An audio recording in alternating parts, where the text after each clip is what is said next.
talking, we are always instructing, we are hardly ever listening.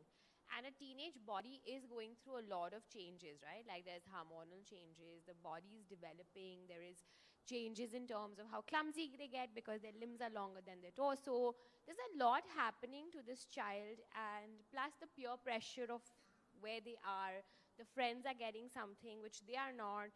Like my son is only 11, but his friends have a mobile phone and he doesn't. So there are days where he feels distraught that why am I not allowed to have my own phone? But here's a valid question, like when do we give our kids a mobile phone? So I gave my daughter the phone when she was 13. Um, and I'll be very honest, if I could have delayed it, I would have delayed it a little bit more. But it was COVID. There was no way that she was staying connected with her friends. And that was one of the biggest reasons, because um, there was just no external communication except that 5 hours of Zoom, right? I think that was it. And I think everybody else was seemingly chatting with somebody or the other. And I thought that she was missing out on communication.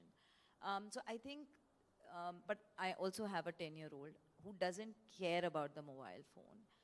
I've given her one Nokia phone because we live in a really large complex. And but to answer your question, please understand why you want to give. Do you want to give? Let's for everything there has to be a why and reasoning. I was a huge Agassi fan, and when I interviewed him, so he told me, Mansi, rules without a relationship will always equal to rebellion. So if you're going to make rules without having that dialogue or conversation with your child, फिर तो मतलब झगड़ा होना ही होना है, right? How can you avoid that?